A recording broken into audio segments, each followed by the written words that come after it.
Hey, what's going on, guys? It's Bruce with the River Suck Out, and I haven't made a video in a while, so I'm just gonna start off again slowly by making a little cash game video. The reason I haven't made a video in a while is because I have been working.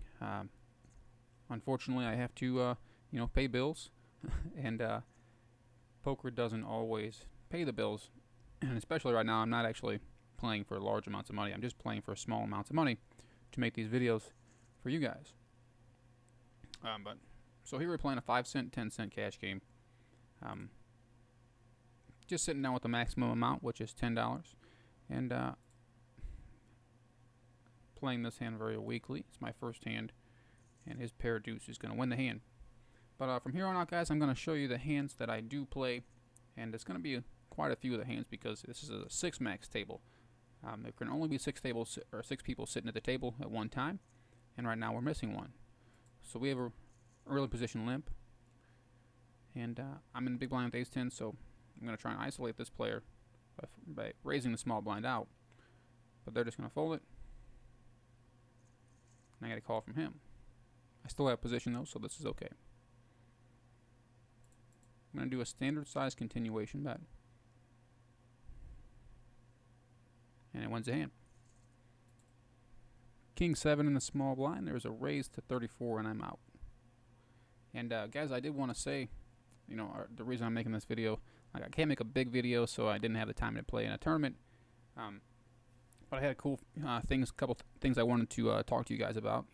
For one, yesterday, which was August 1st, my buddy and I, Dustin, we decided to go up to Harrah's in St. Louis, and we joined the 1 o'clock $60 tournament.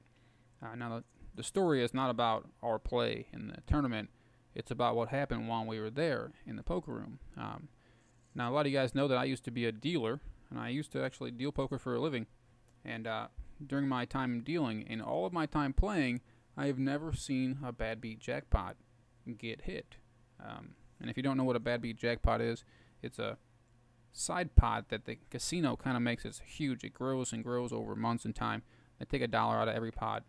And the prize pool yesterday, it was $134,000 when we were in there. So we were playing in this tournament. It was about 3 o'clock. We had been there for a couple hours playing in this tournament. And sure enough, in the background, a table just erupts of excitement, and that everybody at the table was just screaming, jumping out of their chairs. And you immediately knew what had happened, because that's the only reason that everybody would go crazy like that. Yeah, they won the bad beat jackpot. Somebody had 4 jacks on a flop, and somebody had pocket kings, and the flop was Jack, Jack, King. And you heard them start screaming on the river when the case king came down. And speaking of kings and jacks, I pick up king jack, and I'm in a earlier position, or a better position, so I'll raise it up. So yeah, that was actually my first time ever seeing a bad beat jackpot, even as being a dealer and as a big player. So we get a re-raise from the small blind. I'm just going to lay this one down because my hand is not that strong, and we're very likely dominated there. Being that he's in the small blind, he is showing more aggression from a worse position, so we'll let him have it. So pocket threes, I am going to call the raise of 27, obviously looking for a 3. And this 6-max table, people tend to be more aggressive because it is 6-max, and they have to be less selective with their hands, and they'll play a lot worse hands because it is 6-max. So I didn't hit my 3. This player was the original raiser, and now it's just calling a bet of 10. I still think that I would be behind. This player here is likely to be betting a pair. This one probably has 2 overs. And there's the winning hand. Well, or the bluffing hand. So this player, like I said, has a pair. This player here is either bluffing or has a monster.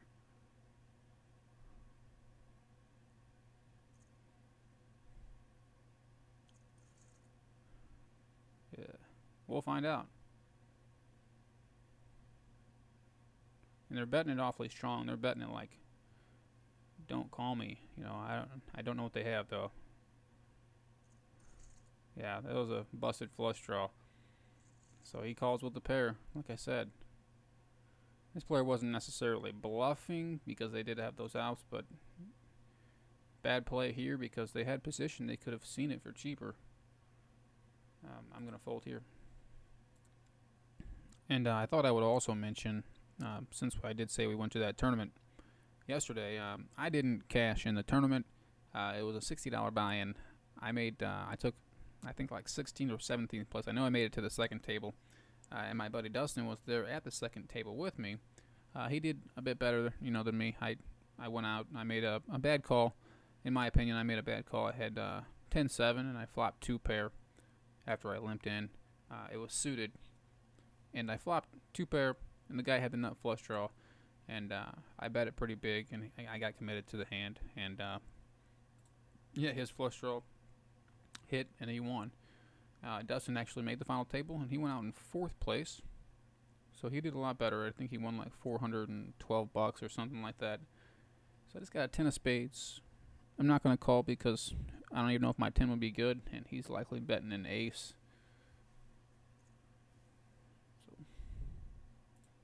So the small blind here, I'm just going to limp in after 2 limpers here. I was halfway in there, and I'm just going to be check folding this hand.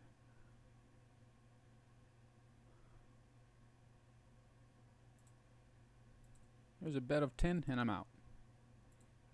I'm going to limp in here. I just have the button. But like I said, you can be a little more aggressive because it is 6 max. And not that that's an aggressive call. I mean, you can't have an aggressive call, but it's a loose call, which in my boat is the same, or in my house, that's the same thing. Loose and aggressive. So I'm still in bluff mode. Good thing is they could be on a draw. So my first bet was 20. My second bet is 20 again. It's like just to call me, And now that river card is actually good for my, for my play, which is to bluff. And I'm gonna bet it something where I think he would not want to call, but he does with pair 9s. Well, I mean, I thought I bet it properly. If I had a jack or a 10, I may have bet it the same way. He decides to call with pair 9s. So, what can you do? That's an aggressive call. So he's now bumped it up to 20.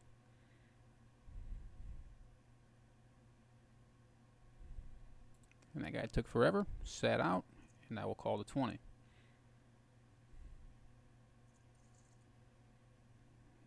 And I miss. I mean, I say I missed, but I got a 6 for a gut shot, and he's going to keep it cheap for me.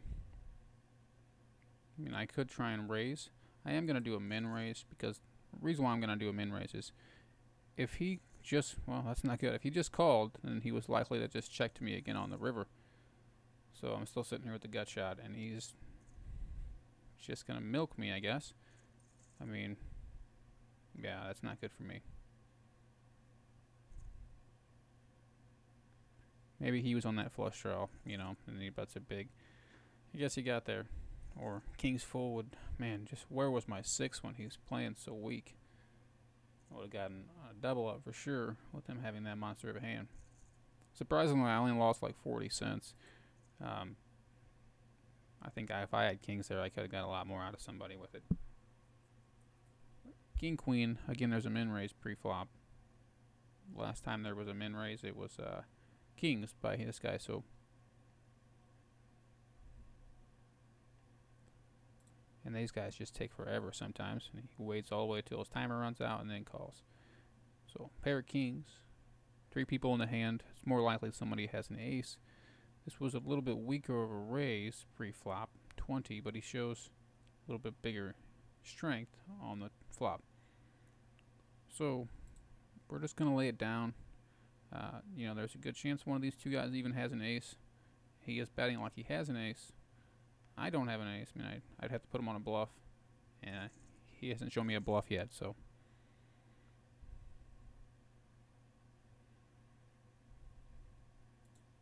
Man, and now I get kings. Well, I'm not going to do a min raise because I don't want the aggression. I want somebody else to be the aggressor. And there's what I get, or that's what I wanted. I don't like the fact that he's in here. But if I raise, I give away the strength of my hand from limping in and then re-raising. So I didn't raise, and I get a set of kings, and I'm able to play it a little bit better.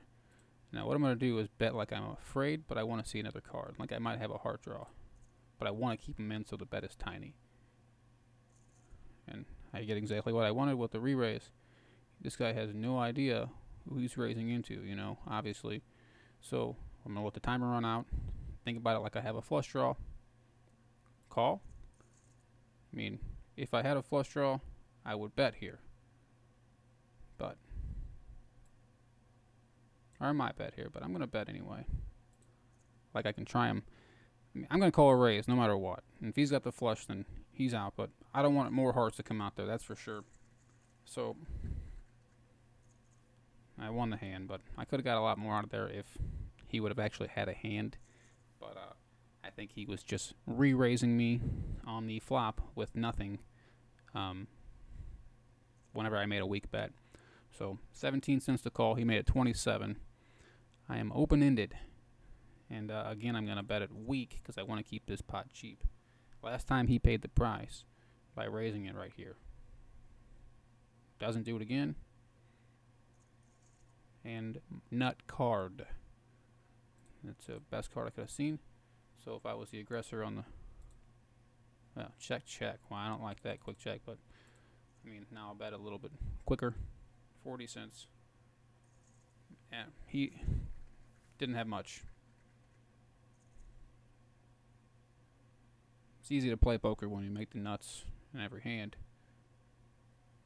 But unfortunately, I'm still down a little bit. So I'm going to fold here a small blind. It's not a big raise, but small blind versus button. The best position versus the worst. Okay, in the next hand, here I am on the button with the best position. We have two limpers, and I'm going to utilize my positioning to represent a stronger hand. So 60 cents. I'm making it 60 cents because, well, I didn't want them all to just fold, but I was going to come after their, you know, if they just limp. If they limp like that, they're usually weak. So you can usually assume that they'll be just as weak on the flop. And if I'm representing a stronger hand like that, then they're not going to want to stay in. So, but a lot of times they just call and then they fold to your bet on the flop. So King 9, and like I said, more aggressive players succeed in the 6 max games. So I'm going to become the aggressor, and make it 30 cents. It'd be great if this person folded, which they do, which gives me position. And here's a limper. So technically it's a good flop for me because I'm representing a stronger hand. And it's very likely that I'll, whoa, never mind. He flat out goes all in, and I guess you win my 30 cents. Good hand.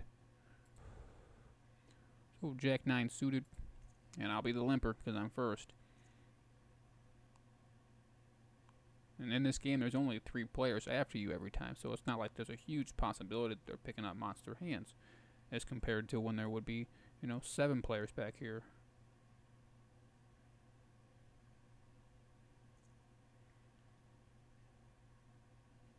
So top pair. This guy's betting, likely representing a pair. I mean, there's not a huge draw out there.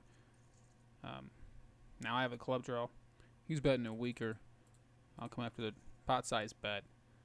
Throws him off a little bit, but I can also put some more money in there for my club draw. 3 jacks is probably just as good. And I'm going to do what I like to call a Tom Dwan over bet. Looks like a flat out bluff. It's like, why would you bet that much? And he does call. So, it's a bluff style bet. I mean, I was trying to represent a bluff, and I guess it worked. I mean, he paid, didn't think I had anything. Let's go see what he had. I think he had queens. Yeah, he had queens on that hand, which I just checked out. So 15-cent bet here. I'm going to have to make this my last hand of the video as well. So I got lucky on that last hand because he had queens. So anyway, guys, I'm going to fold there, and we will see you in segment number 2.